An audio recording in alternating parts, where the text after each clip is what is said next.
Always add alt text in your design. Make sure to follow the brand accessible guidelines. Start planning for accessibility early. Always test your design, and contrast is king. And in this video, I'm going to be talking to you about 5 ways to design better accessible products.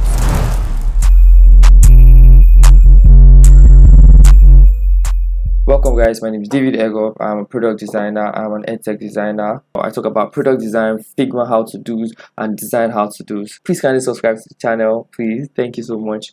And in this video, as I mentioned earlier, I'm going to be talking to you about 5 ways to design better accessible products. I'm going to be reminding us about what accessibility really is, right? Before we move forward. And accessibility design is designing products that helps the user, that's everyone, to use the product regardless of their inabilities, right?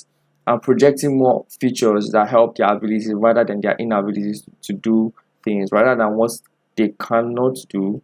We talk about and project features that helps them improve what they can do. I'll just jump right into it because let's not waste time right away. Right, so these are the 5 ways, as I said earlier, that can help you design better accessible products. Always add alt text and captions for every image or video in your designs. Make sure to follow the brand accessible guidelines when designing. Start planning for accessibility before and during design.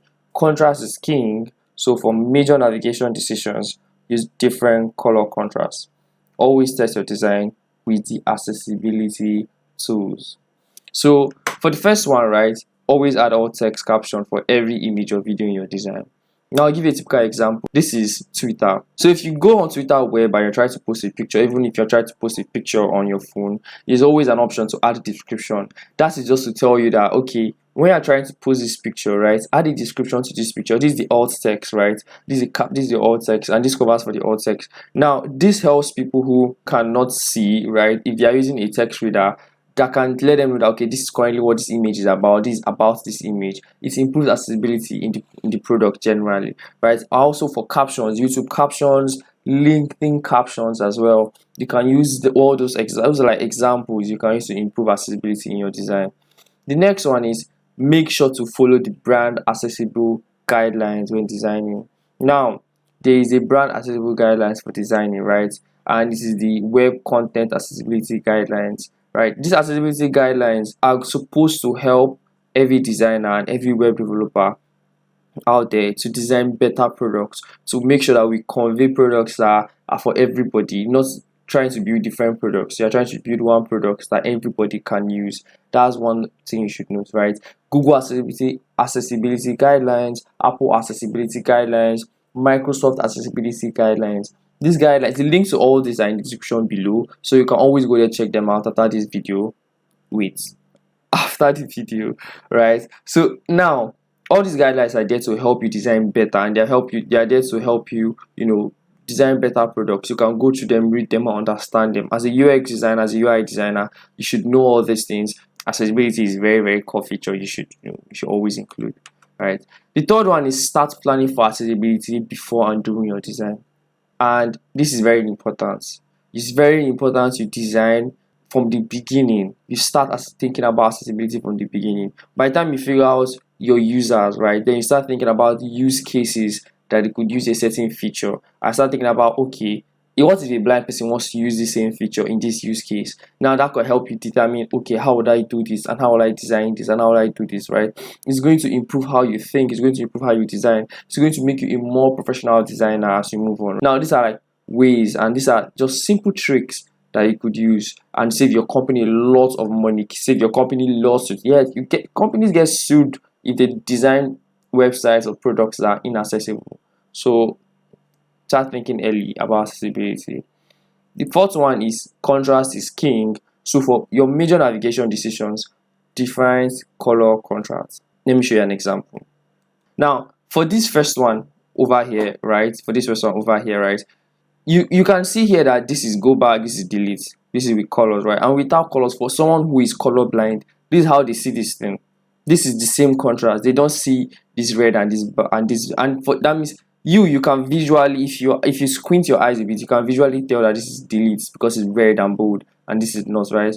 But someone who is colorblind cannot tell these differences, and now they're looking at this and then they have to focus more and read, okay, this is go back and this is delete, before they can now tell the differences. And if you have hover states or you don't have hover states on these buttons as well, that is wrong. Like, that is also bad, right? What you should do rather is you design like this, right? The same thing probably, right? Now you should use colors that the contrast when changed into black and white can be different. Now a user can easily tell that, okay, this is back and this is delete. They can easily tell the differences between these. They can tell the amount of emphasis you are putting on the button from the contrast. It's almost the same thing you are doing with when there's colors, but now you're doing it without colors. So use colors that can tell differences and emphasis. Now that's a better way of designing for accessibility, right? Moving forward to the fifth and final one, that is always test your designs with accessibility tools. There are lots of tools to use to test your design on the web. I'm just going to mention 3. I will leave the link to in the description. This English. So I'm going to leave a link in the description leading to the tools I've mentioned below. Test your designs. There are Figma plugins, use contrast.com, Chrome extensions. This will help you find out ways that you can improve your design. I'll be making a video about Figma plugins that can help improve your accessibility when designing.